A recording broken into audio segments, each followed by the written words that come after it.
What is up, comic book fans, and welcome to the comic bookiest comic book podcast you'll ever do here, the Elseworlds Exchange. I'm Sal. I'm Joel. We're going to save the comic industry, ladies and gentlemen. It's going to happen right now. We're on a mission from God. That's right. Get our sunglasses and our policeman's vehicle. Yeah. Yeah, that movie's great. I wonder if anyone under the age of 45 likes that movie anymore. or gets that reference shit. What is it? That show, I Think You Should Leave Now. Did you see season 2? They had a whole Blues Brothers sketch. Nice. I can't even imagine. The whole thing is just a guy was being really annoying about how much he loved Blues Brothers and how great he thought he was. And I'm like, yeah, fair enough. Did you see recently, what was it, Steve Martin's King Tut sketch, tore through the TikTok landscape? Yes, I did. Gen Zers were like, for the what first the time. fuck is this? This is not even remotely humor. And it's like... That's what comedy was back then. I mean, that's what comedy... Comedy is subjective. It's funny to people, not me. But I don't find Steve Martin funny most of the time, unless it's subversively funny, or if it's that dry humor from He's his very plays. good at that.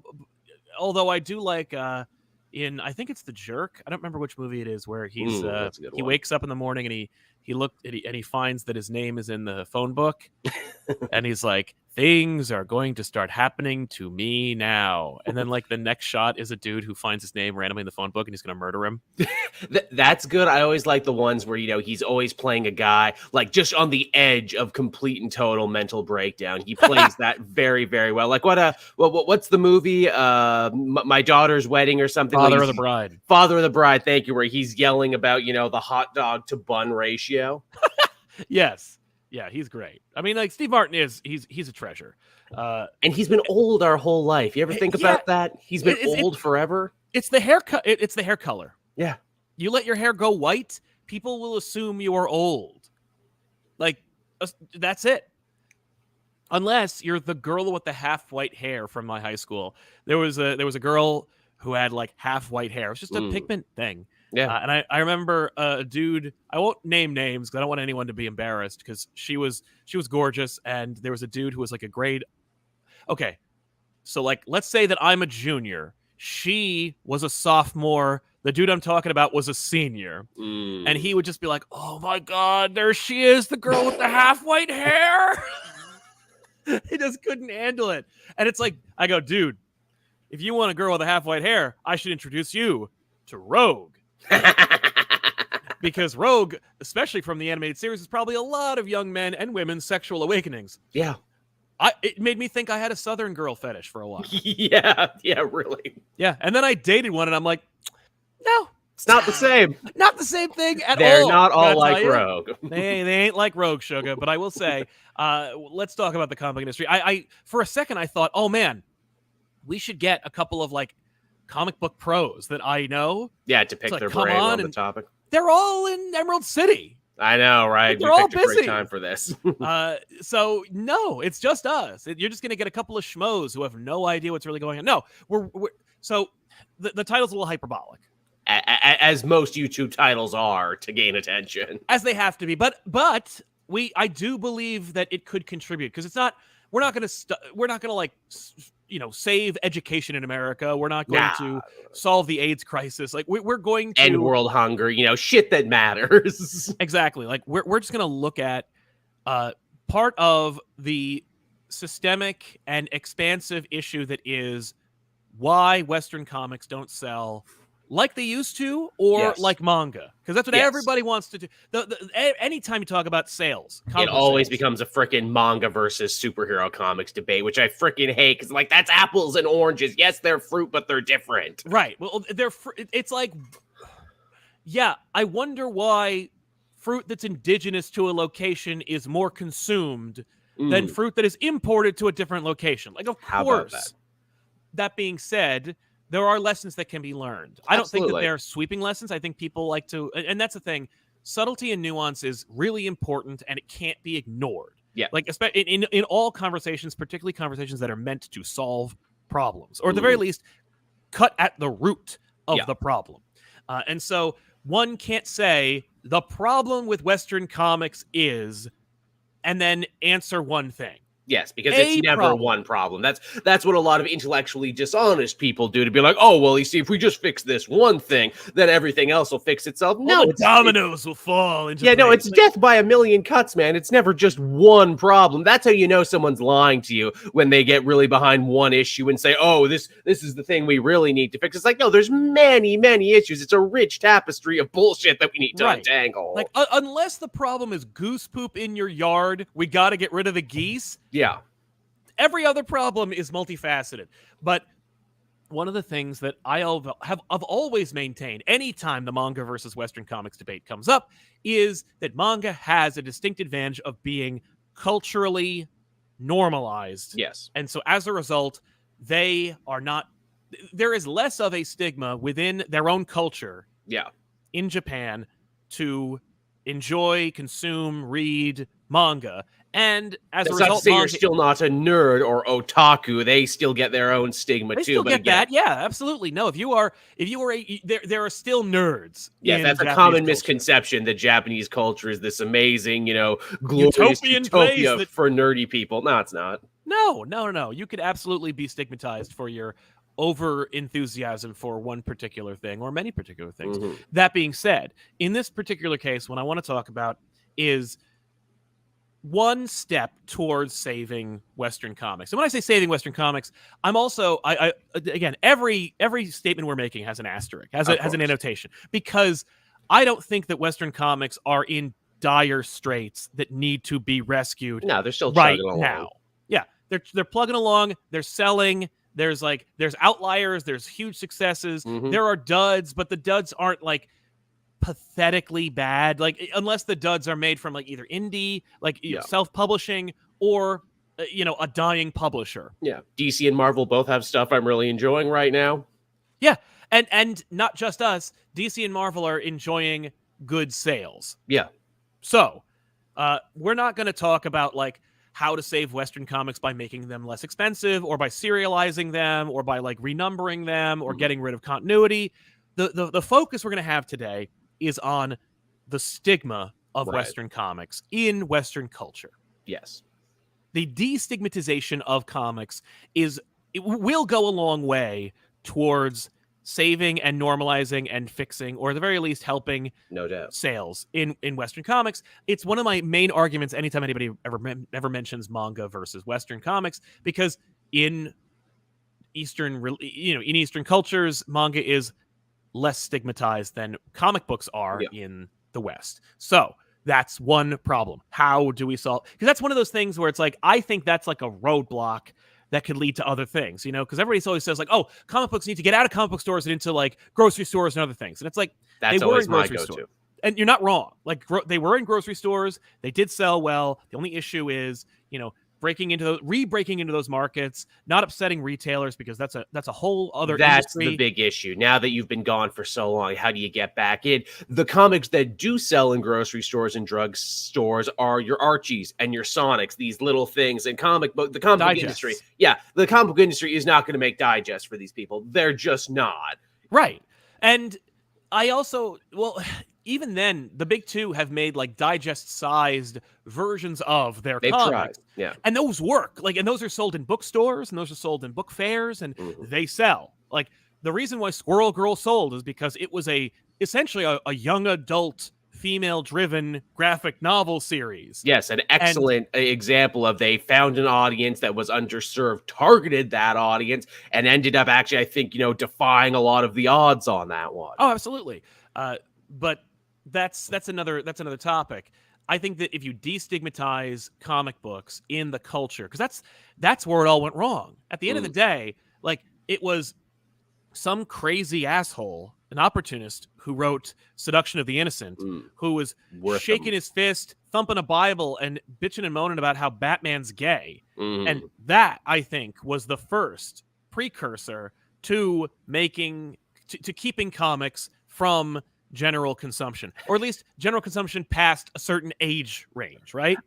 Wortham also called Superman a Nazi, which is hilarious coming from a German doctor about a creation by two Jewish guys. Exactly. It's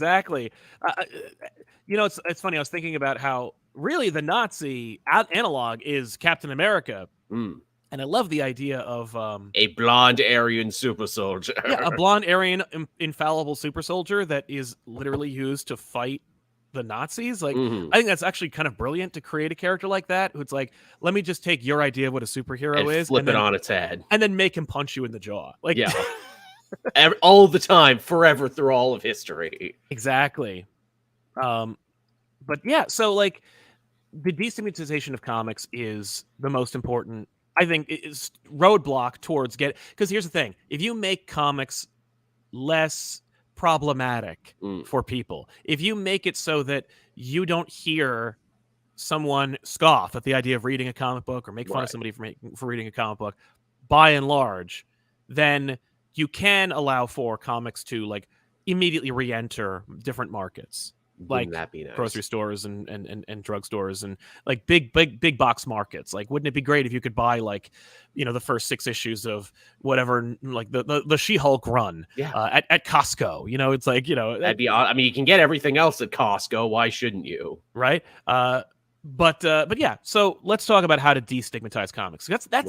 like you can lower prices, you could cut corners on printing. You could do Some of these actual advertising for books. you could have like decent marketing or people who give a crap about the publisher slash characters and IP and audience that work at the big two who are actually good at marketing those things.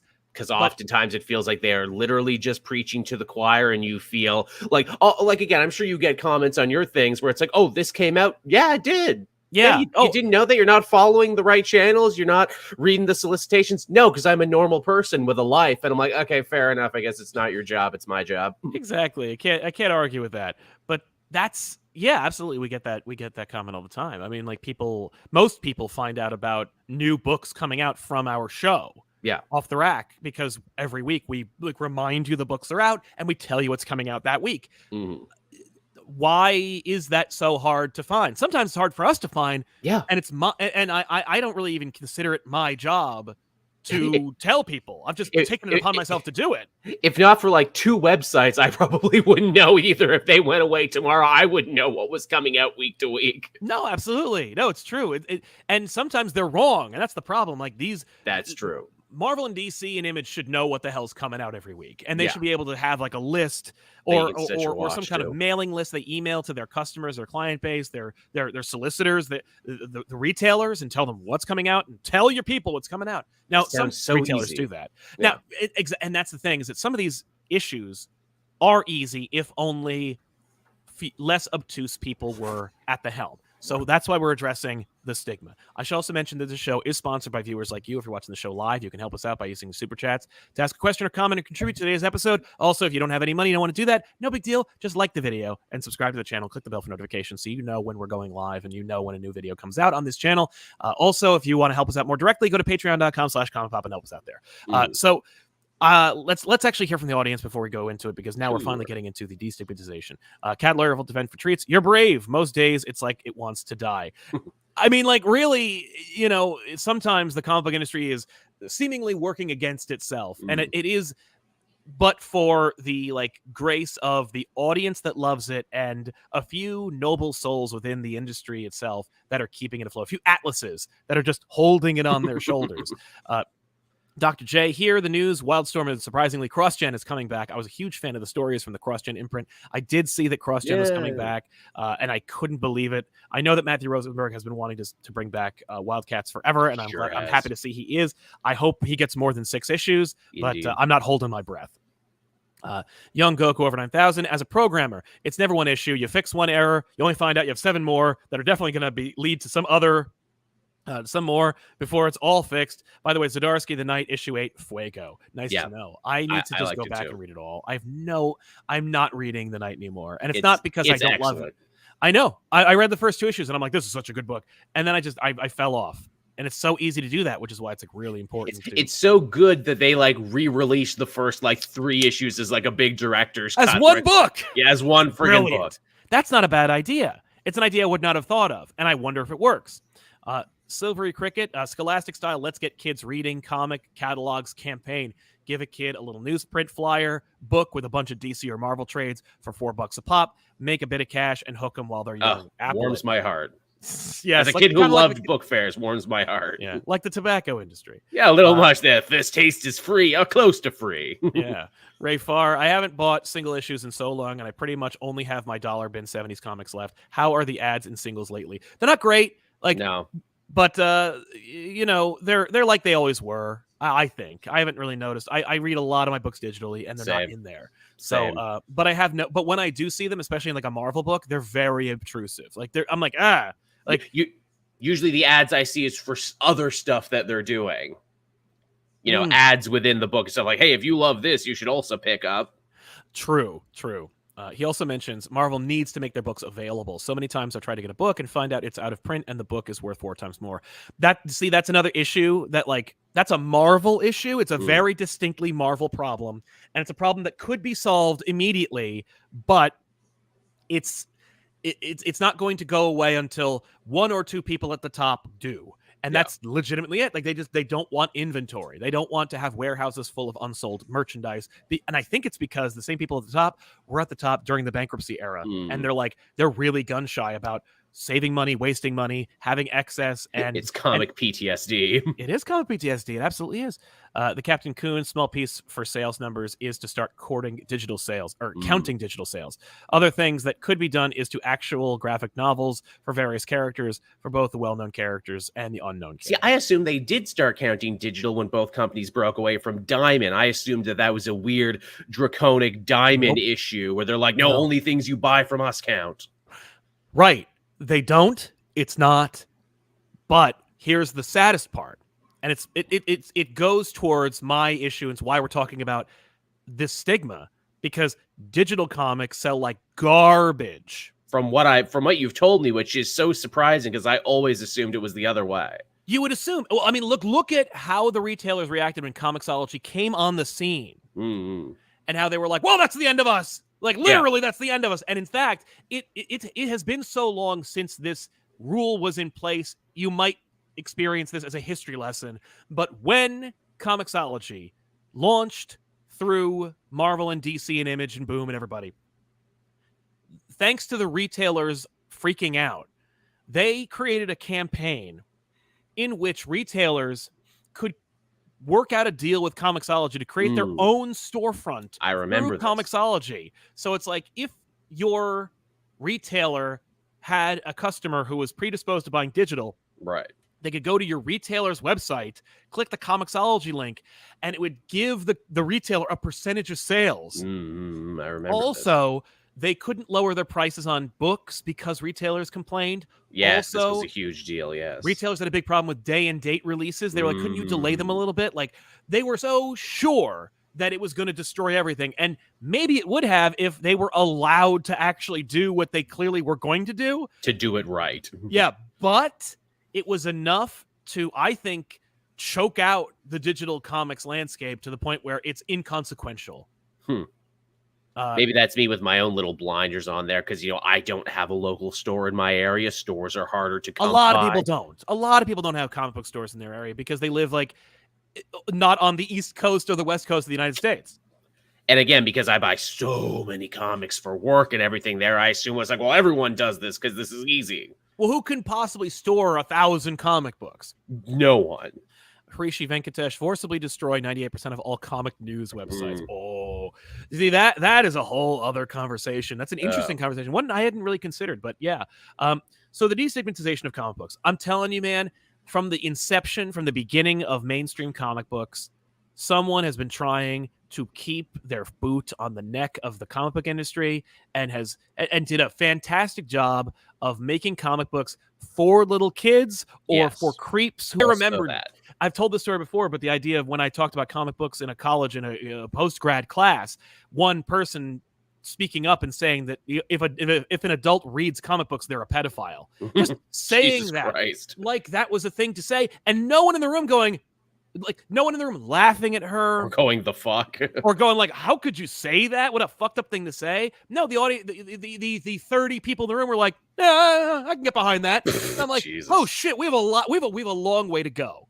No doubt. And even like Stan Lee in like documentaries would say the same thing. You know, he didn't want to tell people he was a comic writer because there Yes. was stigma attached to that. And, He'd say, I write children's books. yeah, I write children's books. And, he said, when he broke in the industry, they're like, don't use a lot of big words. Don't tell a lot of multi-part stories because you're writing for little children or adults who aren't that smart. And that's Stan Lee who was told that breaking into the industry. Right. Also, of course, Stan Lee changed his name so that his Would not true be writer sullied. name wouldn't be affiliated with that kind of thing. Mhm. So even the creators themselves find themselves stigmatized, or fearing the stigma of comics. So how do we solve it? We can address all these different nooks and crannies of how comics are not accepted widely in Western civilization, but more importantly, what can we do? So you had a list of items you wanted to get through, and I think that's important to start there. Yes, this is stuff that I had sourced from elsewhere, and some of it we had already talked about, the stigma, the first one, that comics are for children. Obviously, Yes. we know that's not the case. If anything,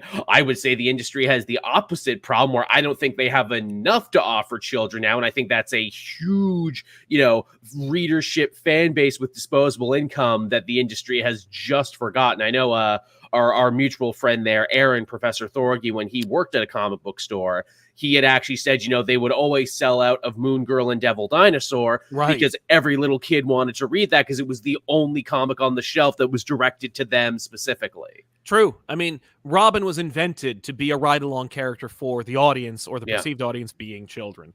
The other thing that I think is interesting regarding destigmatizing comics and getting comics in the hands of the younger readers, because that's the most important thing, I think, is getting comics in the hands of new young readers. Yes, to replace us old fogies when we die or move on. Right. And by the way, like, they do. Like, the fact is, the comic book industry is recycled. It does continually get new readers in spite of itself. Yeah, really. But I think that a new attitude needs to be met by retailers, that they are not just a pusher or a retailer. They are an arbiter of education and literature and reading and literacy. Yes. And to get comics in the hands of as many young people as possible. I went on a whole tear about this in our show back issues on youtube.com/ComicPop, but I talked about how the best way to get someone into the comic book industry, into reading comic books, whenever you see someone who even is interested in dipping their toe in the water, right? There's always a list. Like, I want to start reading Batman. Where do I start? And you could throw a rock and hit 1,000 YouTube channels or blog posts that give you a list, and it's the same fucking 5 books. Year One, Dark Knight Returns, Long Halloween, Dark Victory, and then a couple of esoteric ones, Nightfall, The Cult, that kind of thing. And when I say esoteric, I mean, like, I would not give Nightfall to someone who was interested in just starting to read Batman. Yeah, I wouldn't give that to a first-timer either. Right. But when you think back to what got you into comic books, it was not reading the classics. It was not reading... it was some random-ass issue I found on a spinner rack one day. Reading a random issue. And that's why it's so important for dollar bins to exist and cheaper than dollar bins to exist. Because children don't have disposable income. Or if they do, they're spending it on in-app purchases and other, like, food. Fortnite skins. Fortnite skins. Like, they're paying... But they don't have, like, Scratch. That's all digital money. Yeah. But if they have actual Scratch, they're paying it for... They're using it for food or cards, games. Yeah. But if you can get them Fantastic Four number 468, just some random issue that's like part 3 of a 6-part story, which is how we all entered it somehow in the middle part of some story. Exactly. Like, or you give them a stack of worthless books from the 70s to the 2000s that are a smattering of randomness. So they'll find something you like. They'll find something they like, and they'll connect with it. And hopefully, more importantly, because that's all they have, they'll read it, they'll reread it, they'll reread it. They'll use their critical thinking skills to fill in the blanks of what happened before or after it. They'll then, because of their natural innate curiosity, want to know what happens and then want that closure. So they'll go to the comic book store and they'll look for that. And while they're looking for that, if every comic book store is doing their job, they will make more cheap or free books available to them. So they'll collect those too. So they'll keep the cycle going. And as they go, now you're a collector. Now you're finishing the sets. Exactly. And maybe you're only collecting it for the stories. Maybe you're only building up like just your knowledge of what happened in this story, but it's entertainment, and it's also it's gamifying your experience because it's giving you a quest and it's taking you on an adventure. But retailers need to really refocus on this, because I'll tell you, we have 6 or 7 comic book stores within my house's radius, and I go to all of them, or at least all but one of them, and most of them, it's the guy. Yep. Hey, everyone. Oh, can I help you find anything? What does that mean? Can I help you find anything? Well, I'm new and I have no idea what's happening. So I guess so. And then the worst of it is when you have someone who is wide-eyed, bright-eyed, and bushy-tailed and wants to get in, and they go like, I'm really interested. Like, okay, so I like this. What else would I like? And they're like, I don't know. Like, I don't know. You're fucking things up for us, man. Like, so you're an arbiter of dreams and magic. Neil Gaiman would be so upset at you. Exactly. But like, part of the problem is that the people, the stewards of this stuff, like, you benefited from the gutting of ubiquitous availability of comic books so that you could have it all.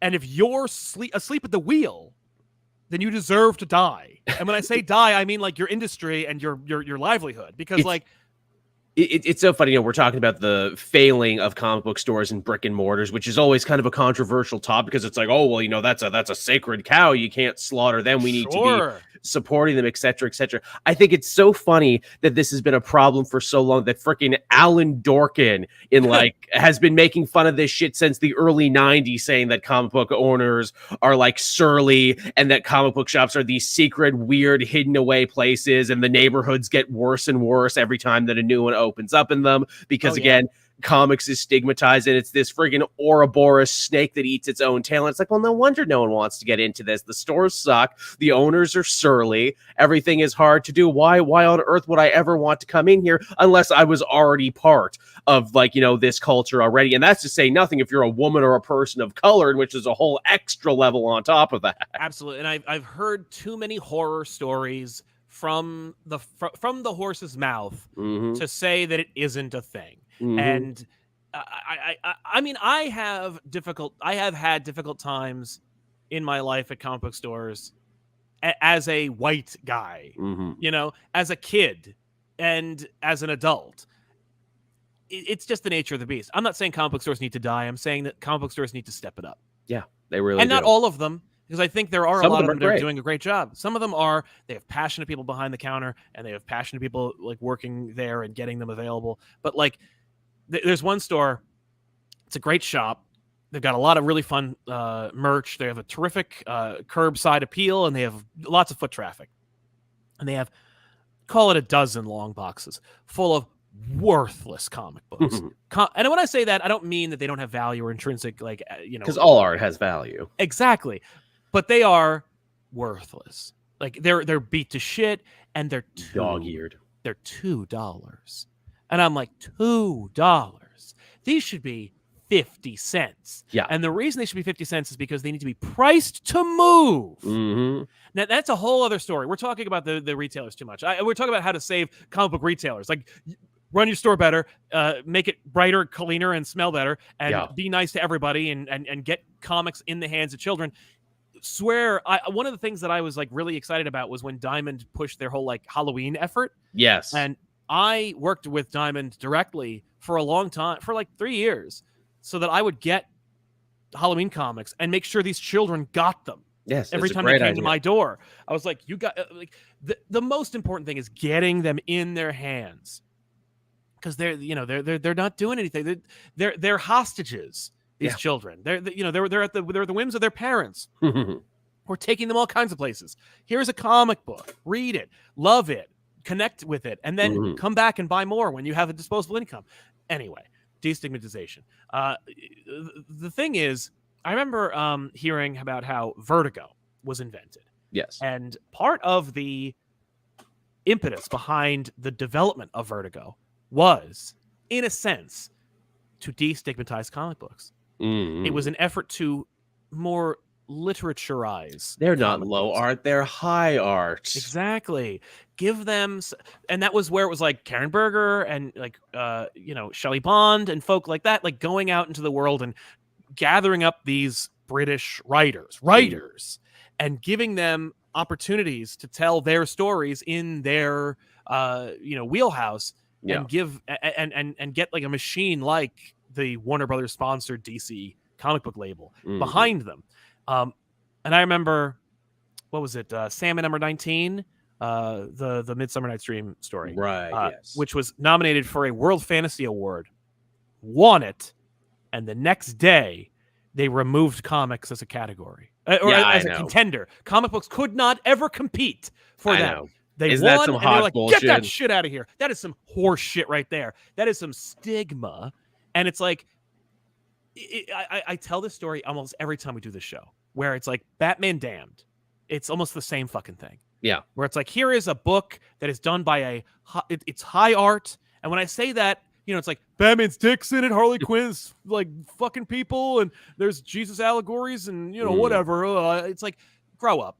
But the book, whether I liked it or not, I remember when I read the first issue, I'm like, fuck this book. I'm pretty sure I still don't like it. I liked Tiff's episode on it more than I liked reading it. Exactly. I like it as a piece of art more than I like it. It's like Marge Simpson and Michelangelo's David and such. It's like, I like it, or I like that it exists, and I'm glad it exists, but I don't necessarily want to partake. But I will defend to the death Batman Damned as a piece of art and as a genre-bending, boundary-pushing effort, genuine effort from the big two. Yeah. To remove that stigma. And what happened?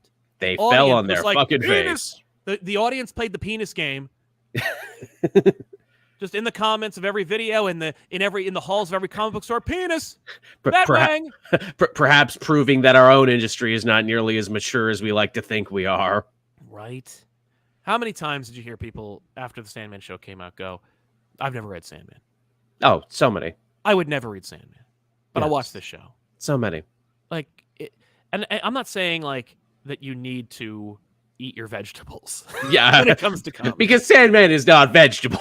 I think it's as close to vegetables as we're going to get, but like part of destigmatization is it has to come from within as well. The audience has to push a little harder. And that's always been a real problem with the comic industry too, policing ourselves and policing our own. Well, that's what gave birth to the Comics Code Authority. Yeah. Was us going like, we can police ourselves. And then the Comics Code Authority was made up of a bunch of teachers and mommies who were poring over these comic books and going like, oh, this is okay, this is not okay. Vampires are bad. Right, vampires are bad, but like skin tight outfits that accentuate every like corner of an exaggerated female's body is good. Fine. That's fine. Like what? Horrible, deplorable violence is okay so long as you don't say any naughty words. Exactly. But like, you could tell that the World Fantasy Award in 1991 was the result of the stigma. We need to start. So I think that one big push to destigmatize comics is getting back to that. Pushing harder for like literaturization of comics. I'm not saying that all Spider-Man. Amazing Spider-Man doesn't need to be high art. He doesn't need to be reading fucking sonnets. Right, exactly. Spider-Man doesn't need to be giving soliloquies while he's web slinging, although he usually does. Anyway, right? But like, we need to have an emphasis on giving on making room for like that, for higher art, or for an attempt at higher art, and giving space for it. Like, we know that the audience, by and large, just from the proliferation of independent comic books and how it's like a writer who will write Batman will sell 150 like 200,000 copies of a Batman comic. Will then go over here and tell a very personal story about loss or fear or love or sex or whatever. Something highbrow or high art, or at the very least personal and true and honest and raw and independent. And it will get a tenth of the readership. Hello, Gene Luen Yang. Right. Everybody. All of them. Just to name a few, but that's the one that jumped to mind. I'm like, oh, Gene Luen Yang does that a lot, actually. Gene Luen Yang, even James Tynion IV. Like, the difference is some of these things can be marketable, and we happen to live some of them become Netflix shows. We happen to live in a temporary time where there are a billion streaming services and they all need content. It's a fucking arms race. Like, even Ghostbusters meets Backdraft IDW Scott Snyder books get optioned. Yep. So, but we won't live there forever. No, the bubble will burst. And understanding that reality, that independent comics and books that are trying to say something are not going to sell like Batman or Spider-Man or the Avengers or the Justice League or whatever. And like, in fairness, that's true in media too. Like, the next big blockbuster probably won't do as well as the next A24 art house film. I gotta tell you something, man. Sometimes those A24 movies ain't so good. Like, sometimes they're not as good as the brand suggests, but the brand did a good job marketing itself. Yeah. So when you see that logo, you're like, oh, I'm seeing some highbrow shit. And then it's like, it's the fucking Invisible Man or something. And it's like, no. I did like that Invisible Man, though. That was pretty good. It's good, but it's not like, come on. Like, we're not talking Shakespeare here, all right? Like, it's a movie. It's an elevated version of like a freaking, grindhouse idea. What if Invisible Man, but science fiction? And honestly, that's all you need sometimes. I agree. But all it takes sometimes is marketing and making room. In the comic book industry, when it comes to these independent books that aren't going to sell, and understanding that means we have to make allowances for them because they need to exist anyway. Like, just to get fresh blood in, just to get, and also to help to destigmatize comics overall. Yes, to be like, hey, it's not just guys in spandex punching each other. We need to make room. Like, we need to make room for them. We need to make allowances for them. They need to be either subsidized or given discounts, something like that, where it's like independent books or or books that are attempting to push the genre and elevate it in some way need to be given the space to do it. I like that. Like, it because the comic book industry is small enough and insulated enough to be able to like intimately meet and talk and conference and caucus and figure something out. They should, because that's one way to destigmatize comics, is to say, because every time you hear someone say comics are for kids, someone comes out of the woodwork and goes like, oh yeah, and then lists all these books, and it just so happens that all the books they list came out in 1993. Yeah, that's never great. Occasionally get like A Nice House on the Lake. Oh yeah, well, like there are books. I mean, Saga, but even then, like, if you give it to a person who's a doubter, who believes in or reinforces the stigma, and opens like the first 2 pages to Saga, they're gonna think like, oh, so it's weird fetish pornography. I mean, no. Right? Like, or even back in the day, I remember being like living back in the day and people being like fighting back against the stigma and going like, well, what about Preacher? And it's like, yeah, beneath the surface, Preacher is an incredible story that is like about what America can be, what it really is, showing the ugly side of American civilization, love. It's also like a Wizard of Ozian fantasy story. Like, and also someone fucks an armadillo. And a man with a butt for a face. And a man has a butt for a face, and a man for a dick for a head. And like, yeah. And I still say Preacher is 1,000 times deeper and more like valuable than the Boys. Yeah. But the Boys show is wildly popular. Is wildly popular and better. Much better. Because it completely changed genres is what it did. It's a completely different vibe, completely different thing. It's kind of amazing how they were able to remix and remaster the Boys concept into something people really cared a lot about. You know what else it is? It's also intent. Yeah. The Boys took the template, the show, took the template of the comic book and then told their own story with it, made their own message. Yes. Or maybe even found a hidden message. Ennis was like, I just want to make fun of superheroes because I think they're fucking dumb. And I'm also kind of railing against the Bush-Cheney era of American politics, which I feel people really miss because that's not in the show, because they can't really do that in the show. It's like, because we're not there anymore. Like, what am I going to do about that? Like, oh, wow, you're really cutting edge, making fun of Bush. Yeah, like people forget, Vought in the comic is Halliburton, is what it's supposed to be. They changed it to make it Disney. Yeah, it's basically, it's like Animal Farm. So we got more examples, but I want to move away from independent comics. Unless you want to have another point you want to make about that. Yeah, just one last one. You talked about destigmatizing it by, going after, that acclaim and, let's try and get back in awards runnings. I am instantly Yeah. reminded of what happened with Netflix, because when Netflix came out, they suffered a lot of stigma too. A lot of the more hoity-toity film aficionados were like, oh, that's not real movies because you don't go to a theater. You It's didn't on go streaming. someplace that has sticky floors. Yeah. Yes, it doesn't count. And you know what they did? The president just spent a shit ton of money is what he did to get them recognized and get them in places. And he's like, okay, you're not going to let me in. I'm going to kick down every door there is in Hollywood. And not everyone does that. And he spent a lot of money out of his own pocket. And that could have been a disaster. But eventually Netflix did get recognized. And now it's completely destigmatized. Oh, yeah. It's like, how could you not include a new Netflix original on your award show? How could you not put it in here? It's as ubiquitous as the rest of television and the rest of movies. But again, it took work and it took money is the thing. And does the comic industry have the money to spend to get that? I think they do, but I don't think it's as much. And I think that the issue is they don't know how to spend it properly. No. Here's a comic book example of that exact thing. And it's just because I was there when it happened. It's one of those things where I'm like, oh man, I was there. The Harvey Awards. Now, the Eisner Awards are a very different animal from the Harvey Awards, but the Harvey Awards were the Golden Globes to the Eisner's Oscars. Excellent way to look at it.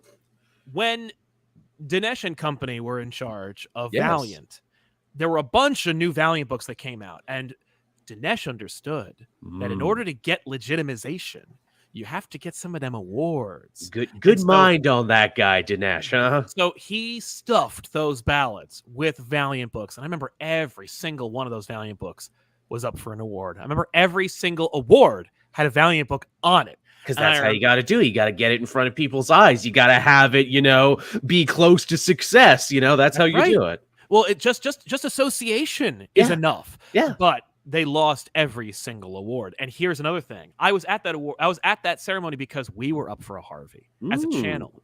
We were not unlike Neil Gaiman, except that we are nothing like Neil Gaiman and have no correlation whatsoever, except that we were both up for an award. And it was through kind of like it was a technicality. I was like, maybe we qualify for this particular category. We applied, we submitted. Enough of our peers helped us out. We got on the ballot. I did my part. Yeah, you did. But it was devastating, the reaction when our name was called under the list of contenders for our category.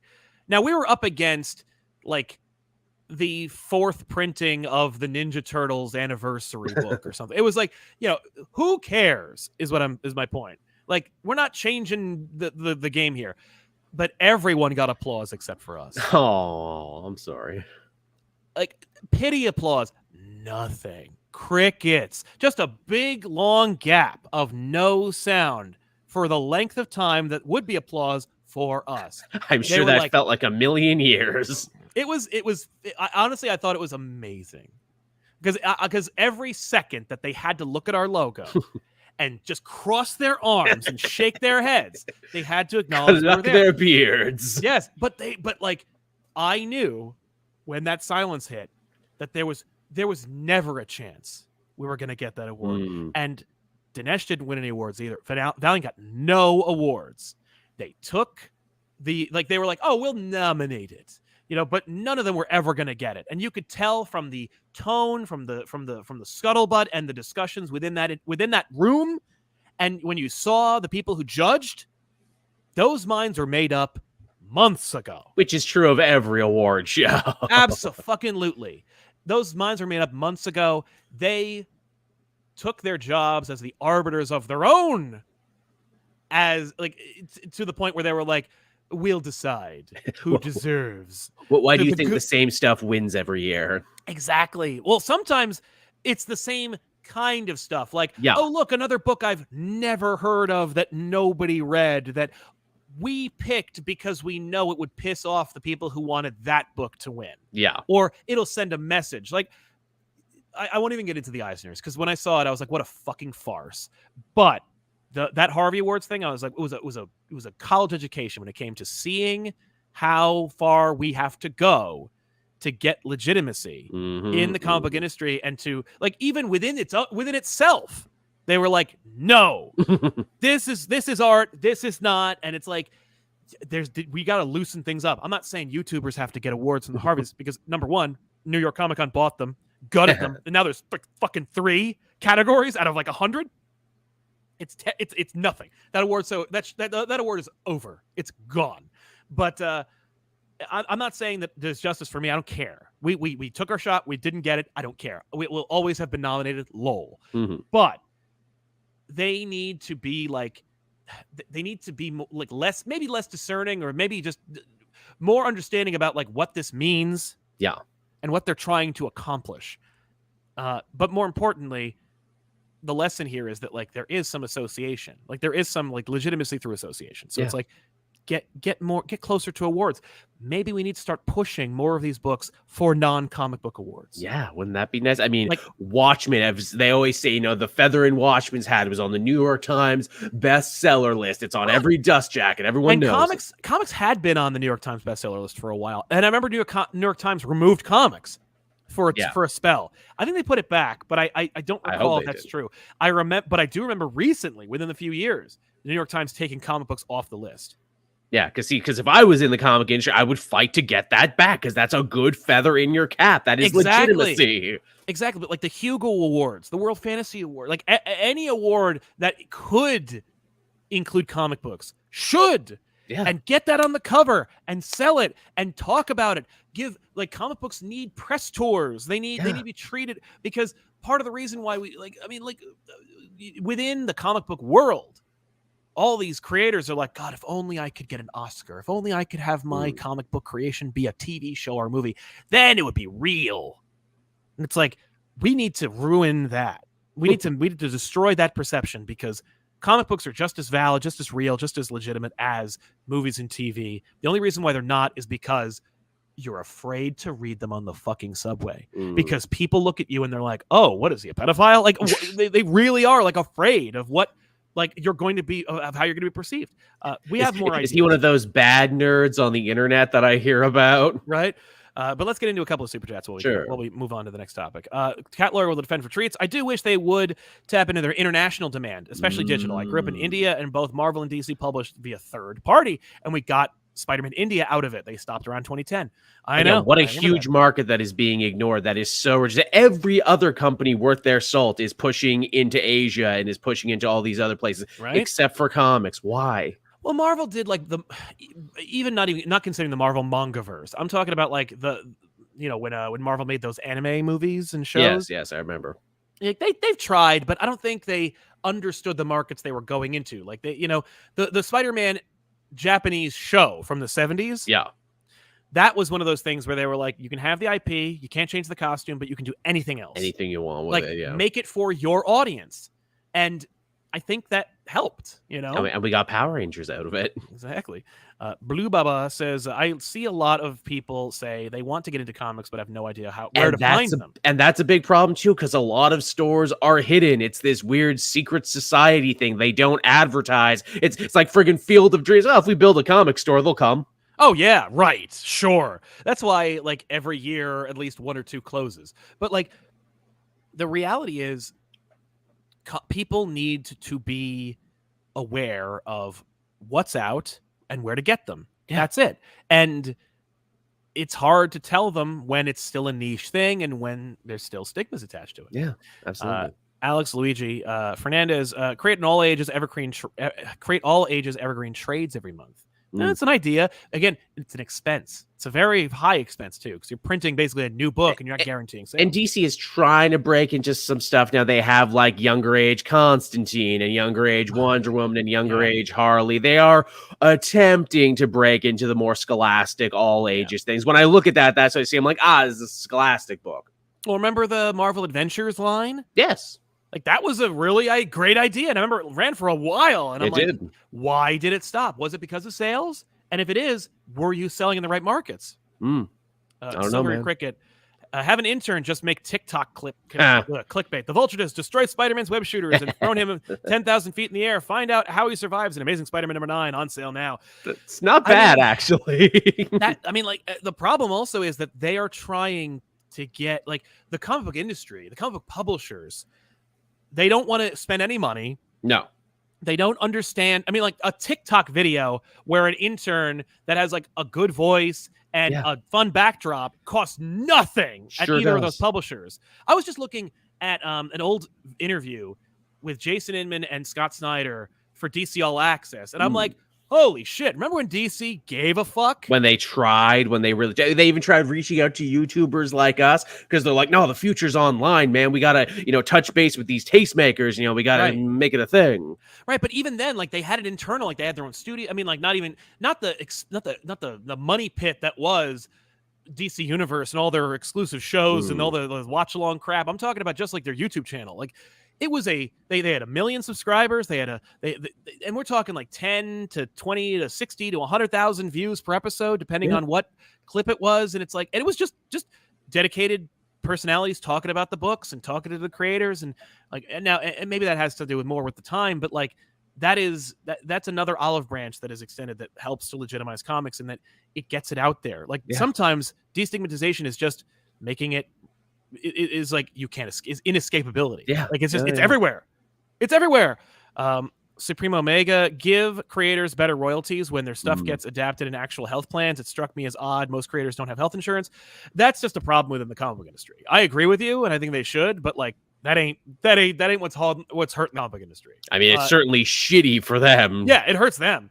Crimson Knight 700, the biggest stigma is the graphic novel term. It gets non-comic readers to read certain books, but ends up alienating them to reading comics as a whole. Keep up the great work, Sal and Joel. Thanks a lot, Crimson Knight. Interesting. I don't know. Like, I think the graphic novel term was coined specifically to get them in the hands of people who would otherwise not read comic books. Like, it was legitimately engineered to say something other than comic book. But was it ultimately a weird sort of defensiveness on the part of the comic industry? Because we don't say graphic novel industry, you and I. We say comic industry. We are comic readers. Yeah, no, absolutely. No, I don't know if it hurt, but it certainly is a reaction to the stigma.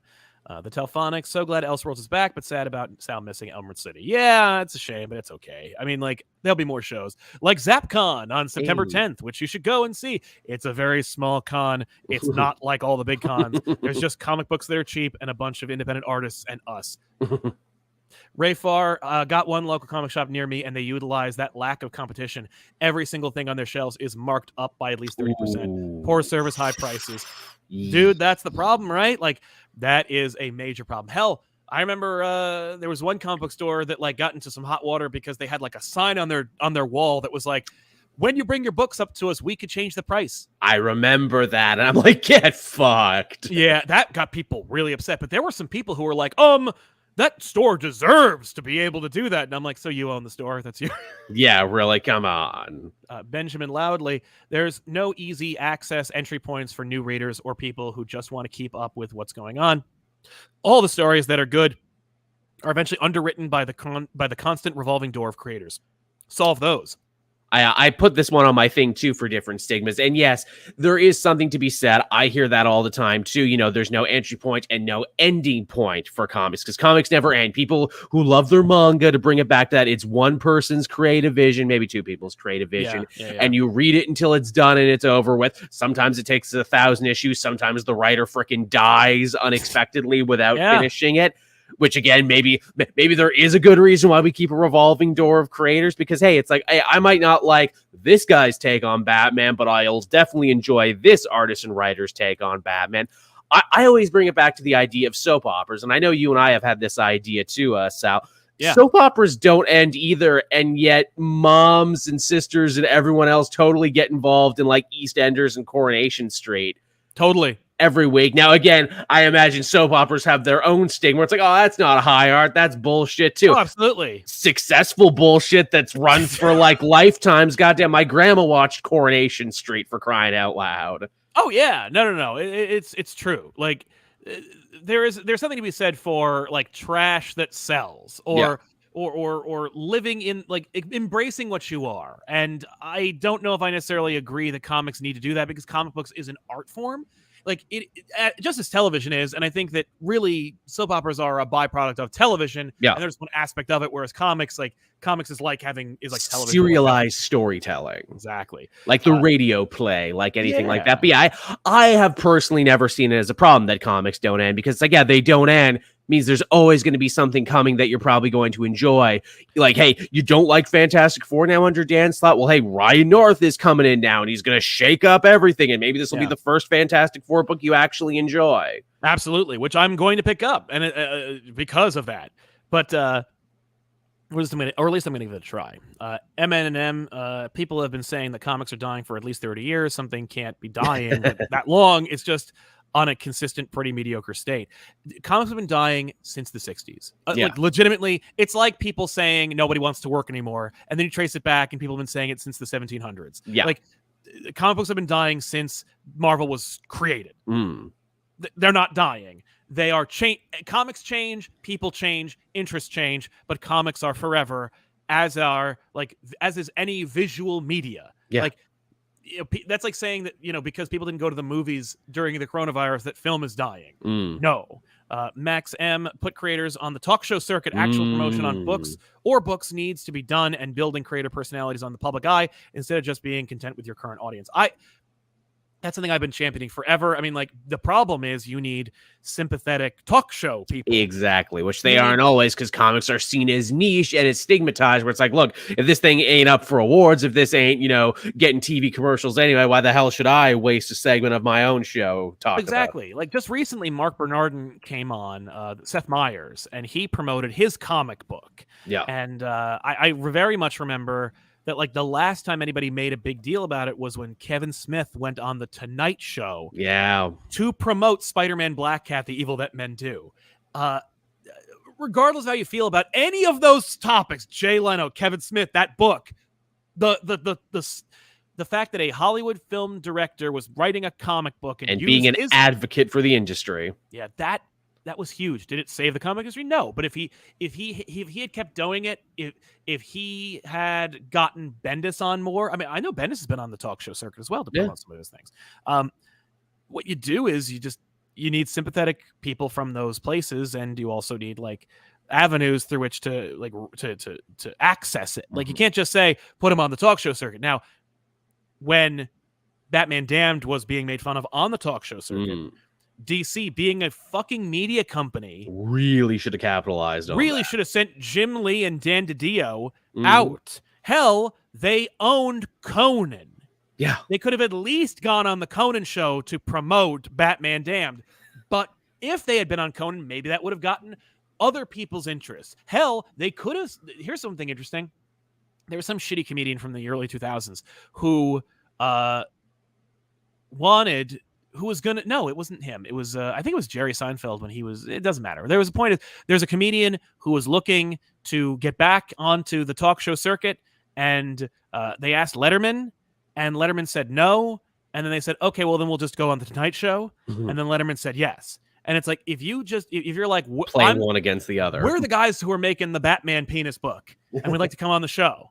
And they say no. It's like, okay, we'll take it to this one. Or tell them, like, we're offering it to you, but we're going here. What's super funny about the Conan thing too is Conan regularly plays video games on his show, or he did when it was a thing, meaning that video games are less stigmatized than comic books. They straight up are. They straight up are. And why? Why? Because they weren't. Because I'm old enough to remember when video games were, like, there was a news report every effing week about how video games are the worst and destroying everything. Is Mortal Kombat driving children to kill? Probably. Yeah, with swords and spears? No. But here's the thing about that. Money talks. That's it. The video game industry was too big and made too much money to ignore and to keep down. The comic book industry, I think, could keep a boot on its neck most of the time because they don't dabble in the billions. Yeah, that's exactly. It. Meanwhile, Grand Theft Auto is the hottest media seller of anything. Movie, CD, DVD. When a new Grand Theft Auto comes out, it moves units. Yeah. Hell, it moves units, and it's like a 10-year-old goddamn game. I know. They've kept re-releasing 5 over and over, and I bought it at least twice. Supreme Omega, give legacy characters their own ongoings again, because for Joel, I know you like Kamala, and it's weird she doesn't have an ongoing anymore, even with the show. She's got a That's team up book right now. Yeah, it's a different animal. What? Shout out to All Yeah Comics, a store that's very new reader friendly and has a passionate dude running the place. If you're talking about the one up in New York, yeah, it's very young. It skews very like young reader and new reader friendly. It's a clean store. We did a show there, Ben and I. Go look for it. But yeah, that's a good store. But you know, they're outliers nowadays. Hey, Yellow Jackets in Victoria, BC, I quite enjoy because it's basically set up like a library, and the dude there wears a suit. Oh, wow. Yeah, dude wears a suit to work in his comic book store. And hey, new releases at the front. What is it? Price down ones there, and just trade after trade in the back. That's awesome. Estiva Srivasata says, here in India, since I don't live in a major city, I can't even get current single issues. Just trade paperbacks via Amazon. Maybe easy access to foreign markets. Again, you're not wrong, and you're just a little bit later than the other guy who mentioned, like, yeah, foreign markets are an untapped resource that they're going to have a reckoning with that. That's just one of those things that I think it requires. Like, one of the big things I think needs to happen is that, like, the big two need people from Scholastic or Penguin Random House or like just book publishers to come in, like people with book ideas. Because right now, like the people in charge of Marvel and DC, the people who are like up there who are making decisions, like these are people who manage IPs. These are people who manage brands. That, you know, like even hell, like when Marvel like fished itself out of the gutter through like Bill Jemisin's and company. These are professional business people who are just like, oh, we'll make a card game, you know, but like. They're publishers. These are book publishers. Yeah. If people who knew how to sell books and make millions off of selling books were to have a look at how the comic book industry is run, first of all, they have a coronary, but hopefully they would apply. I mean, honestly, all they need to do is hire book publishers to consult. Yeah. But once book publishers, or if they were to bring book publishers in, book publishers understand foreign markets and they know how to sell. Chitali Harel Morris, we need to talk about the elephant in the room. Very loud opposition to any story not centered around white men. I guess that's true. I mean, like we said there about the comic industry and the comic fandom being able to police itself. Yeah, that doesn't make us look appealing. That doesn't make us look nice. And it also maybe even leads into a bigger problem where it's like, is the comic industry just continually preaching to the choir? Have they themselves decided, their CEOs being mostly older white men, that, well, the only people who read our book are young white men, so we need to, you know, direct comics to them solely, even though every time you get like a Miss Marvel or a Squirrel Girl or a Moon Girl and Devil Dinosaur, they find surprising audiences because it's like, oh yeah, here's a whole audience you were never selling to. Absolutely. No, I think that selling to markets that otherwise have been ignored by it is a must-do. But you're right about self-policing, but that's a bigger problem that I don't have a very good solution. I don't either. It's rough. It's a hard one. I mean, just my status quo is always just like, don't be an asshole, but some people don't follow that rule. And like, don't tolerate assholery. Also that. H. Dracon, I think MCU destigmatizes superheroes, not comic books. Interesting. Very interesting. Well, movies create superheroes. John McClane, Indiana Jones, whoever Vin Diesel's character's name is in Fast and Furious. Like, those are all superheroes. Tom Toretto. Like, those are superheroes. They basically are. That's why, like, Hollywood will always make a Batman movie. They're like, oh, I know how to do that. James Bond is a superhero. He might not be a superhero I idealize or idolize, I should say. But, you know, Hollywood has no problem selling you the idea of a Superman or a character who can... That's a power fantasy. Who doesn't love a good power fantasy? Exactly. The problem is that Hollywood isn't interested in selling another fucking industry. No, yeah, because that's not their job. They want to keep all the money for themselves. Yeah. The Cyberpunk. Aloha, Sal and Joel. Hey, can we talk about Marvel and DC apps? DC Universe is usable at least. Marvel acquires 2 apps, and Unlimited just gets less user-friendly with each update. It sucks. It really does. And with Amazon fucking shit up the way they are. Again, you know what's not good for the comic industry? Making it so people have a hard time reading their comics, because then they will move on to do other shit. If this wasn't my job, I probably would have considered moving on to do other shit. Absolutely. No, another big way to destigmatize comic books is removing the barrier barriers to entry. That's If you made it not hard, I mean, like I can imagine model kit makers or model kit companies being in the exact same boat. How do we destigmatize the idea of making models? Well, maybe, just a thought. But maybe having your models available in stores that aren't falling apart in strip malls on the side of a highway. Always. Where I go in and everything's covered in effing dust. Because no one's been there. Smells It's like so glue. sad. Every single model. But that being said, they do sell them at like Hobby Lobby. I don't want to promote Hobby Lobby, but like, fucking Michaels and, like actual craft stores do sell them. So like that's working. And I'm sure it sells better. And I mean, fucking Bandai with their Gundam models and everything else are more popular than they've ever been now. Exactly. But the problem is niche stores that are like not user-friendly and making that the only place you can get them. I mean, shit, man, back goddamn when H&M was a place, when people still bought CDs and shit, it warmed my heart to see they actually had a couple comic trades. Yeah, they were the popular ones connected to the movies coming up, but hey, they exist and they're a place where someone can get them in a real store. And then fucking that store went under because no one buys goddamn CDs or DVDs anymore. Well, sure. I mean, like, that's gonna happen.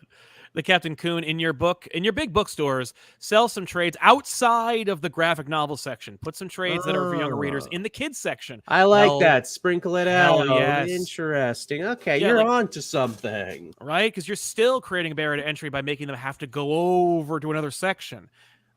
Nathan Chaffin, first-time commenter, long-time listener. I personally travel 20 minutes out of my way for my favorite local comic shop for great service and suggestions, even though there's a much closer store 5 minutes from my place. Oh, yeah. I mean, doing good business will get you good returns. Yeah, I would happily travel, friggin' the extra mile, just, support a good store. Absolutely. Thank you for commenting. Welcome to the show, and thanks for being here for so long. Kevbot, I recently went back to my local store, asked if they had an issue, and he said no, but I'd want future issues. I'd have to pre-order a specific number of issues, which would be around $20 to $30. A great way to scare newcomers. I've never heard of that in my life. That's something that your store is doing wrong. Like if I wanted a book from any of my local comic book stores and I said, I want this book, they just put it in my bag. Yeah. End of story. Yeah. That's how it works. That comic book store is probably having a hard time. Like, honestly, the reason why most of these stores make these kinds of boneheaded decisions or seemingly boneheaded decisions is because they're underwater. Yeah. Because no one's actually gotten rich with a comic book store in forever. Hell no, unless there's buried treasure beneath it. But it's a shame. I wouldn't, but I'd be like, okay, bye, and just get it someplace else because like that's commerce. Dante Cook, 5 years ago when I went to my local comic book store, the owner was so nice and knowledgeable, and the store was clean and organized. Today, if I step into a comic book store that's disorganized and the owner can't help me, I leave. Yeah, I mean, like, right? That's what you do. That's being a smart consumer. Yeah. Yeah, a savvy consumer. Ray Farr, during this very live stream, I got one of my orders from In-Stock Trades. Packaging and prices were great. Had to wait a while, pick up the slack local comic book store. Nice. I agree, man. The In-Stock Trades, to tell you this, I've crapped on them before because they take goddamn forever. But the last time I ordered from them, which was only a few weeks ago, within a week I got my order. And like it was faster, it was quicker, but like they used injected foam. So that, like they put the books in, it fills in. So it's vacuum sealed to the amount of books you have. So it's not going anywhere. It's incredible packaging. I used to really sing the praises of Book Depository back when that was a thing because they serviced Canada and Europe and everywhere else. I think their In-Stock Trades like #1 competitor, or they were. I had a falling out with them due to nothing they did, but only because they fucked up paying me because I had an affiliate link. And they're like, oh, we're changing the rules of the affiliate thing. And so, this, that, and like, actually, you got to start paying us. And I'm like, oh, well, fuck you. I'm never coming back. Yeah, no, I would just work with In-Stock Trades from now on. Yeah, maybe I should actually, because like I'm doing the Amazon link thing now, and I don't think I actually make any money off Amazon. You do not make any money off the Amazon link. You get Amazon points. Oh, okay. Is that where that's been going? Yep, it's going to Amazon credit. Well, shit. Maybe I should work with In-Stock Trades then. I'll have to refilm all my ending bumpers. I know. H-Dragon, Everything Everywhere All at Once, a great film. Sure was. Can't argue with that. Fucking awesome. But yeah, let's talk more about like destigmatization, like some other methods we could do it. Let's rapid fire a couple of these. Sure. Any thoughts about like, because I have one thought, and it plays to the idea of the award circuit and the like association situation. Right.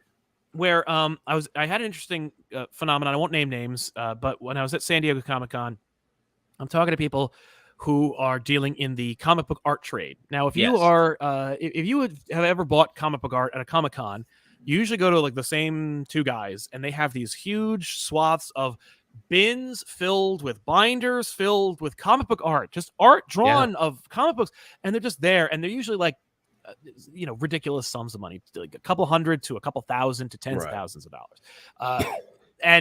But it's like, they're just sitting there. You can just grab them. This is Andy Kubert page. Look at that. Look at this Mark Bagley page. I can just manhandle. But there's an interesting phenomenon that I noticed about the comic book art trade, and I won't get into it too specifically, but I will mention that like there was a particular person who was kind of disrupting the art trade through an interesting situation. Maybe I won't even get into that specifically because I don't want to put anybody on blast, but I will say that this person who was interested in comic book art because they're a comic book fan and they have the disposable income to buy comic book art, they had these like pages in their house, right? And just these gorgeous comic book pages or comic book covers in their home. And they had some friends over or business associates who have money like they did. And they're looking at these pages and they're like, explain this to me because I'm a businessman, not a comic book person. Right. He says, oh, these are my investments.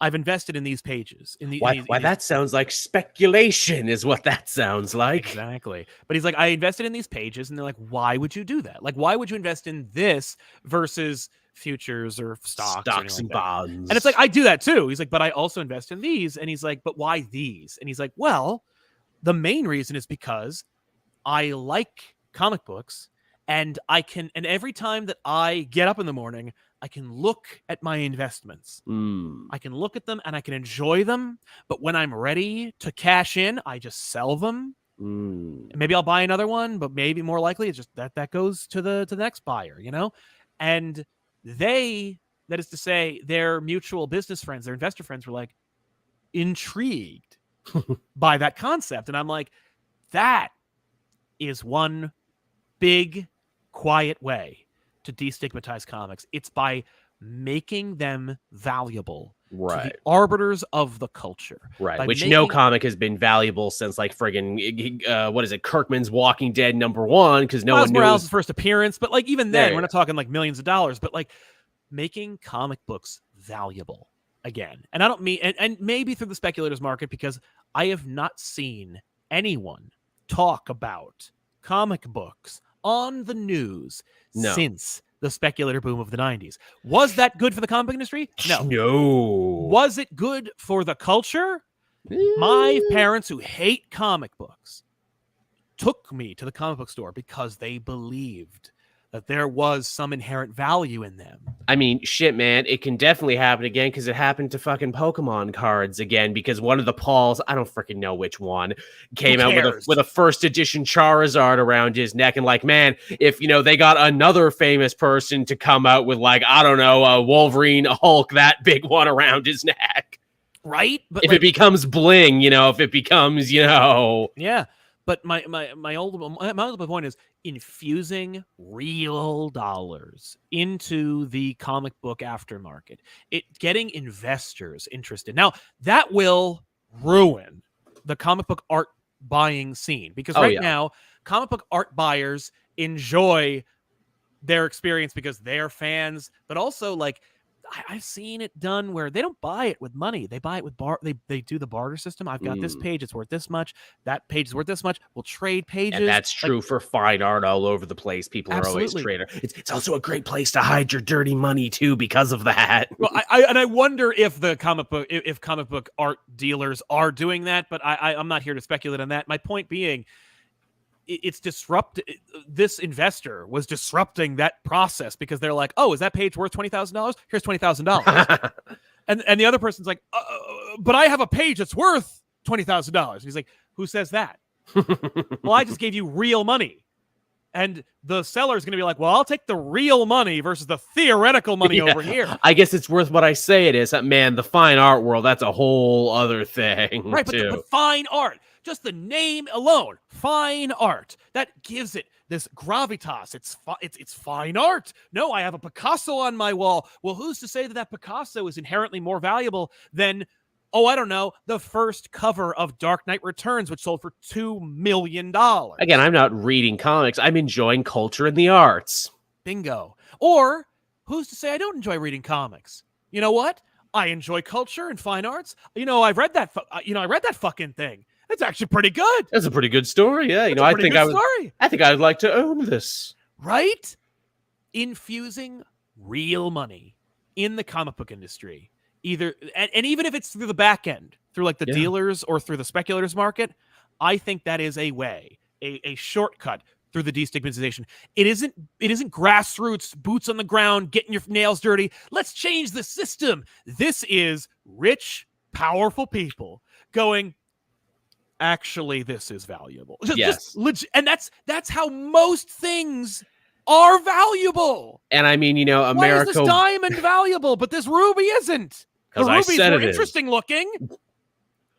And I mean, hey, that's just, North American culture in a nutshell here. It has value. Rich people are interested in it, which must mean it's good because, we conflate wealth and goodness. So. Bingo. That's right. That's right. Rich people saying that something has value or rich people giving it value is the same thing as it having value. I mean, shit, I think you're onto something here. No, I think that's fucked up and terrible. Definitely. But here's the thing. The sun will come up. The moon will come. Like the winds will blow. Those things are all true and will happen anyway. Why don't we also help the comic book industry while we're at it? Yeah. That? While we're at it, if these fuckers are gonna decide that like 3D curved TVs are coming back, we might as well also use them to help make comic books worth something. I mean, shit, man, even Warhol knew that back in the day, pop art, man, recognizable images, Campbell Soup and Superman, man. Seriously, that's all it takes. But can you imagine, like, I mean, look at, everybody knows the story about Picasso sitting in a bar. He drew a little thing on a napkin. That thing's worth $1 bazillion. But like, you imagine, like, Mitch Gerrits or Daniel Warren Johnson or any of the fine art people of today in the comic book industry, just like at an Applebee's, and somebody comes up to them, like some fucking really like rich hoity-toity person who's like, whose friend invested in some other thing, goes like, can you draw Batman on a napkin for me? Like, sure. But it changes their world too. It makes their value go up. It makes the big two have to pay more. It makes keep them superstar artists now. Yeah, it keeps everyone. It keeps everyone paid and fed, especially if more money's being infused in it. Anyway, hell, you're talking about investors who are investing in comic book art. Well, maybe I'll just buy a whole bunch of stock in Marvel Comics. Hell, maybe I'll invest in the company itself. Maybe I'll start like, well, what's the new big thing? Like Image? Well, maybe I'll just invest in like a new creator and they'll make their own book. Like. The one percenter's money is unending and has always been good for the arts, even back to the days like Picasso, where they would have patrons, they would have ultra rich patrons to be like, yes, how is that helicopter coming along that you're making? It's pretty great, huh? Man, none of my other rich friends have a helicopter. Right. Or just look at like every time you go into a museum and it's like, well, this wing was donated by this hoity-toity son of a bitch. Yeah. This bench has their name on it, or this whole fucking building is named after so and so who just happened to want to be immortalized by having their name on the building. Funded it with some money he found in his tuxedo pants. Right, exactly. Player 93 says, you two do so much for the medium. Thank you. Thank you very much. I'm sorry I got your name wrong. It's very kind of you to say, and I still butchered your name. Hog said, start with keeping critically acclaimed trades in print and some not so acclaimed too, instead of only doing rush reprints when movies or shows come out. I wish they would just do the rush reprints from when trades come, or when movies come out. They don't do that either. I know, they don't even. Again, this is how backward this industry is sometimes. Yeah. The Cyberpunk, every year I tweet at the Hugo and Nebula Awards asking why there aren't any comic books, because it's mind-blowing that there aren't. Here's the reason why. I hear you. Because the publishers aren't paying to get them in. Because that's how awards work. You gotta grease wheels, you gotta kick down doors, you gotta be Netflix about it. Yeah, you gotta be Netflix. You gotta do these like these tried and true tactics that we have a blueprint for.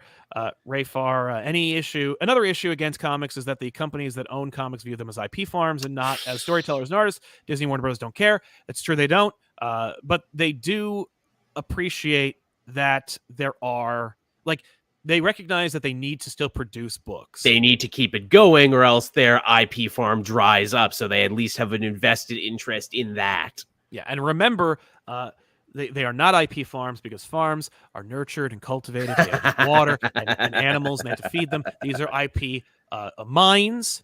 Mines. They use heavy equipment. They drill, they destroy, they explode, and then they leave. No, they're IP mines.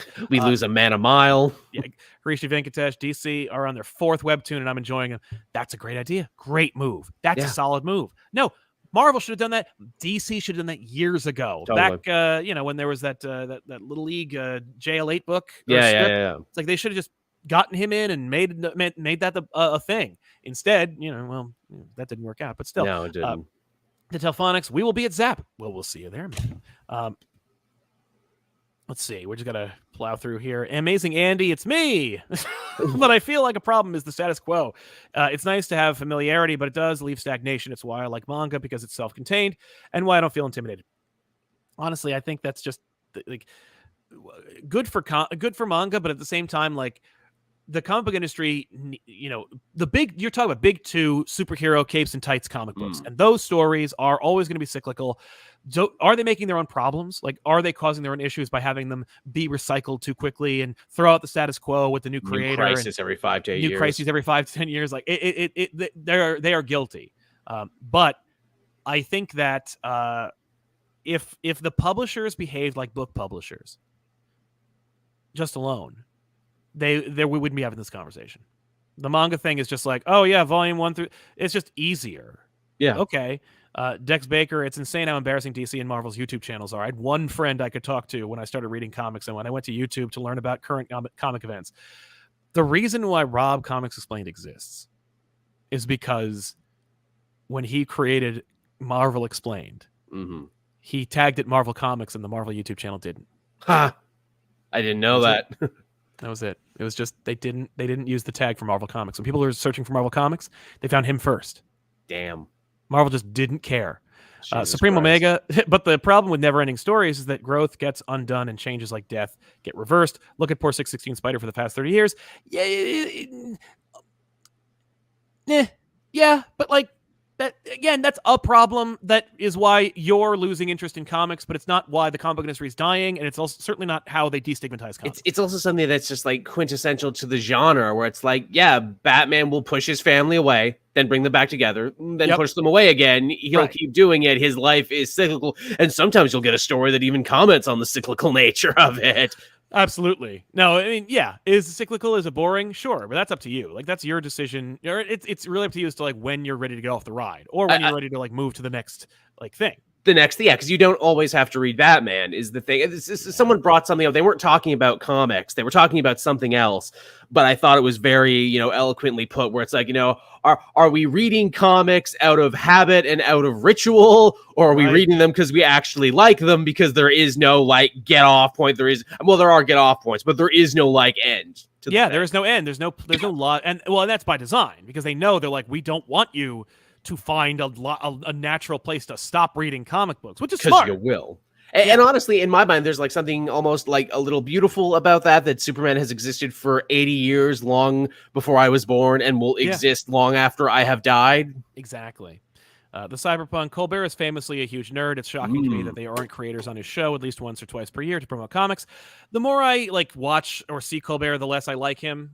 He's a terrible interviewer, and he's really like narcissistic, and I have no patience for his bullshit. I don't want him. I don't think he would be I don't think he would do a good job. I like his clips. Ironically, he's given more time for like Lord of the Rings and Dungeons and Dragons stuff. That's true, but you'll never see the Critical Role guys on Colbert. No, I guess not. Which I think would help Colbert. Though he will do their show. Oh, yeah. Mike Manhattan, every time someone brings up those talking points with manga versus comics, I always remind them that Image Comics and Dark Horse have existed for 30 years. Exactly. Yeah. There are examples of, actually, you can read self-contained stories that are much shorter than some manga runs. Yeah. That are clearly, labeled and easy to read. Panda Go Crazy, Comic Papa always gets paid. I changed our name on TikTok to Comic Papa well before Pizza Papa ever existed. So yes, thank you so much for recommending the Terrifics. Found issues 1 through 26 for cheap. honestly, somebody sent me all of the Terrifics, so I got it all, baby. I don't have all of it, I don't think. The Telphonics Monster Box Emporium in Portland, Maine is pretty good. I like that name. I'm sure they appreciate the shout. The Milkman, the entryway for a lot of people is blocked by stigmas, wrestling, comic books, anime, manga outside of the shogun or the shonen genre, despite being successful. And hey, you know what? I got into wrestling just like I did in comics. I just started watching one day. Yeah. That's really all it is. It was after a pay-per-view. It's like, this Seth Rollins guy seems kind of interesting. Everyone seems to hate him. I wonder why. Right. Tosif Hossein, pick up random comics from dollar bins is more geared towards an older audience that used to have no control over TV schedule. People in the age of streaming content are afraid of not having content. I guess. No. The fact is, like, yes, that's true, but like that's like saying that in the 80s all kids had was to play stickball and like Nintendo. You know, it was like kids had a lot of shit to do. I mean, and also too, in like the age of TikTok, like even I'll be scrolling like, is that a clip from a show? I've never seen that one before. That looks fun. Absolutely. No, or even just a sound from a show. Yeah, I have legitimately been like earwormed into watching something from another place thanks to TikTok's like bullshit algorithm. But I also think like, no, watch what happens. Like, especially because like I'm not talking about giving comic books to 14-year-olds who are gonna be like, fuck this. Yeah, we're already too mid. Cool. No, I'm saying mid, exactly. Reading mid. Sus, bro. Pretty sus. Yeah, pretty sus. Kind of cringe. Reading with my eyes. Pass. No, I'm saying give them to 6, 7, 8, 9, 10, 11-year-olds. That's when I started reading comics. And I'm not saying that like it will work every time, but if you dismiss a process that has been proven to work because of outliers or your own hang-ups, then you're contributing to the stigma of comic books.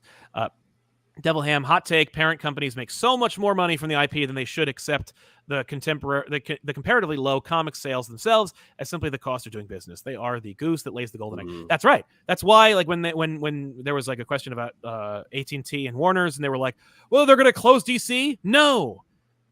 That's not the problem. It's the analogy I always use. There's a couple, my mom one time, she was in a grocery store. She was a young couple who are broke. And they're looking at a bushel of bananas and they're talking to each other about whether they should buy them. Like they're mulling over the cost of the bananas. And my mom wanted to go up to them and go, just buy the bananas. Like the problem isn't the bananas. Yeah. The problem is like your cell phone bill, your cable bill, the overspending you're doing personally. And they're like eating out to dinner. Like the problem isn't the bananas. The problem is all of this other stuff, which outsells the bananas by a country mile. If the bananas are $1.50, eat the bananas. At least you're getting potassium. Yeah, you're going to need that. When it comes to this, you're not going to close DC Comics, which contributes to the $1 billion a year the comic book industry pulls in. Yeah. Contributes to. It's not like DC makes $1 billion a year. No, DC contributes to the overall $1 billion that all comic books make a year. So let's say that DC contributes to like, let's say it makes $50 million a year, right? Or $100 million a year. I don't think that's true at all. It's a made up number. I don't want to hear it in the comments. Oh, how could he say that? It's a made up fucking number. Grow up. But like, let's say hypothetical. DC makes $50 million, $100 million a year. That ain't enough. That ain't enough to like save AT&T. No. You know, that is not enough to save Warner Brothers. Okay. So they're not going to cancel it. That's money coming in, unless that's money that's less going out, more coming in. That's not a problem. The problem is the bigger spending I'm making. Captain Coon, the two big theater chains in my city have a little stands in the lines to concession areas that will sell things like action figures. Why not have some trades related to the newest comic book movies? It's a brilliant idea.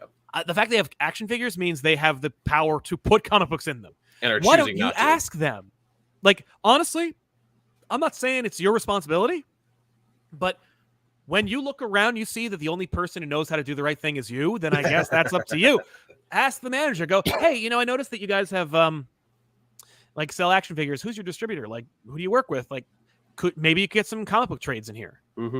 Barry Busan says, shout out to the comic book store in Glassboro, New Jersey. Constantly, the comic store in Glassboro, New Jersey. Constantly new stocks, trades, as well as issues, and changes the main wall based on what's announced. Real smart since they're on a campus with a revolving door of young people. Ooh, that's a good idea.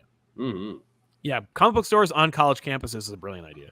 Sure is. Metalcore 452, the stigma against comics needs to go away. A fan of both mediums, but in my opinion, series such as My Hero, Jujutsu Kaisen, One Piece, etc., are telling more emotionally engaging stories, though I treasure my comics. That is entirely subjective, and it's up to the eye of the beholder. I guarantee you that Jujutsu Kaisen, My Hero Academia, and One Piece are in no way more emotionally engaging than Supergirl, Woman of Tomorrow, or even Beta Ray Bill. Also, I would say at least one of those series wouldn't exist if it wasn't, aping off traditional American superheroes. Exactly. Ray Farr, ComicPop, and other channels are a huge help to the industry. Somebody describing a book or explaining why it's art worth picking up is important piece. Thanks, Ray. We're trying. I didn't get into this to do that. I got into this to talk about comics with my friends and have fun. But I did slowly notice that people are listening and people are talking about them. I'm hearing a lot of misinformation or just misunderstandings. Yeah. And just in the process of explaining it or re-explaining it or helping to break it down, it's okay, if we're the ones to do it, I'm happy to do it. I don't think we're big enough to reach that level, but I do think that every little bit helps, and if you save one person, you save every person. So if we get one person to think that comics are art or to recognize it, I literally, I don't like the term influencer. I think it's a gross term. I think it was engineered by the entertainment industry that has no regard for it. I prefer tastemaker. Tastemaker, I like that. But I used it on TikTok and Instagram and everywhere else. I was like, well, if you're going to call me an influencer, then I'm going to influence you to go pick up Supergirl, Woman Tomorrow, and Beta Ray Bill. Those are great books. And, not for nothing, but they were shortchanged.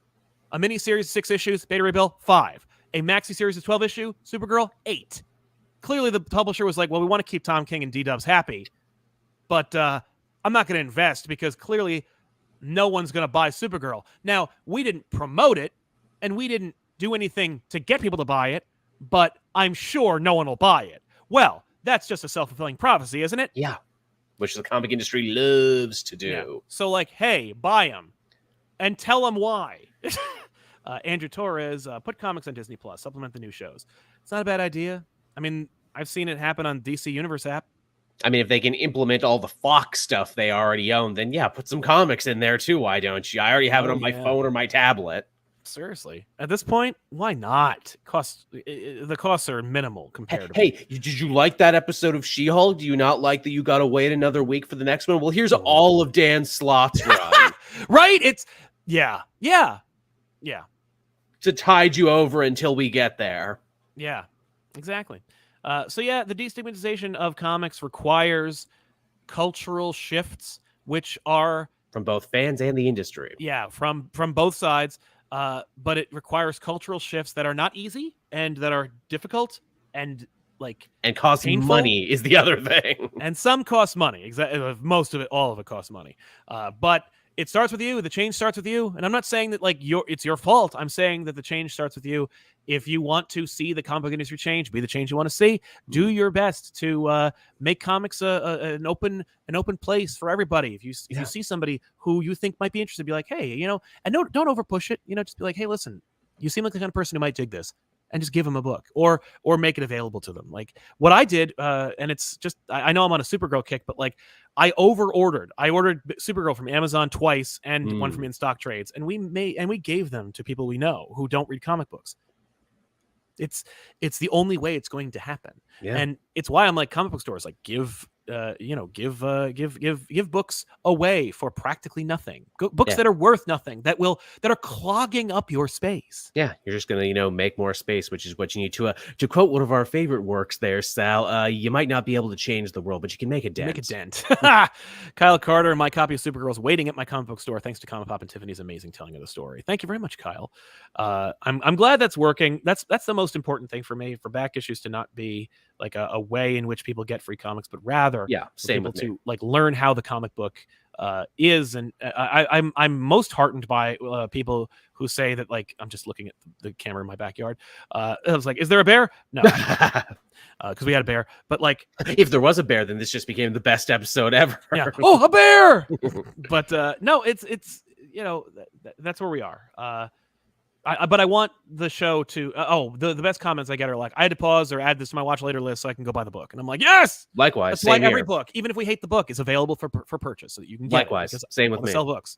Like, it's gotta go. Yeah, knowing that I was able to, be a good advocate for the industry and a tastemaker and get someone to pick up something that they might not have known about or Yeah. might not have even, considered until they watched one of my videos. It's the greatest feeling in the world. And it's even better when, writers realize that I'm like, okay, cool. I'm not just, whistling into the goddamn void over here. People are recognizing what we're doing. Absolutely. I don't even care necessarily about getting recognition, but I do care about, like, at least knowing that it's working or that we're making a dent. Max M says, honestly, I could see a potential in marketing where companies just hire popular artists to do a cover and post it on their social medias. I mean, I think people do that now. Joel, are there any comic book stores in your area that you'd like to promote that don't contribute to the issues that we were talking about? Because I don't want to send a message that says the comic book stores are the problem. I do want people to go to them, and I want to normalize them, and I'd especially like to normalize stores that are great. I mean, not really. Again, when I talked about Yellow Jackets in Victoria, BC, I don't live there. I wish that was my comic book store, because That's I would enough. go there all the time. There's Grey Gargoyle around here, but they're really more of a game store with like a small comic thing. That's the big problem here, where it's like all my local comic stores aren't comic stores first and foremost. They're other things with a side of comics. I hear you. There are a few comic book stores that I really, really enjoy that I'm happy about. There's Dewey's Comic City in Madison, New Jersey. They're also located in the Joe Kubert School. If you were at the big Joe Kubert ComicPop event, I would love to do that again. If you would like to see that too, let us know in the comments down below. There's also, of course, Zap Comics in Wayne, New Jersey. I love Zap Comics. They have a con coming up that we're going to be exhibiting at on September 10th. Come see it, where our panel is 11:35 a.m. I also wanted to point out another store called Eastside Mags in Montclair, New Jersey. I really like that store. I just like that store. It's a good store. Small. Parking's a little of an issue, but they're great. And also Comic Fortress in Somerville, New Jersey. Check them out as well. There's more. There's so many more, but those are a few. Couple that I hit. Those are my greatest hits when it comes to comic book stores. Yeah. But yeah, man. Any other thoughts before we wrap up today? I'm sure that there are more ways that we can help to make the comic book industry thrive. But honestly, the stigma, the cultural, like the cultural barrier is the first one to break, because it's the greatest one. It's the thickest one. Absolutely. And, and this is an evolving topic too. I'm sure we will revisit this many times over in the future, but yeah, I think we hit all the bullet points that I wanted to hit. So I'm pretty, good. Okay. Pretty comfortable with it. Excellent. Comic Dog, Carol and John's comic in Cleveland, Ohio is amazing. We'll have to check it out the next time I'm in Cleveland, which will probably be never, but I'm glad you Cleveland got a chance to shout him out. But Cleveland rocks, according to the Drew Carey Show. Thank you all so much for hanging out with us. Of course, don't forget to like this video, subscribe to our channel, and leave a comment down below, and we'll see you guys next time with another episode of Elseworlds Exchange. Of course, remember, this show is every other week, so next week there will be no episode of Elseworlds, but of course on Monday there will be an episode of Off the Rack. If you want more Joel, go click the link in the description box down below, and don't forget to subscribe to this channel and also Joel's channel as well. And we'll see you guys on another episode of the Elseworlds Exchange. I'm Sal. I'm Joel. So long, everybody. Bye-bye.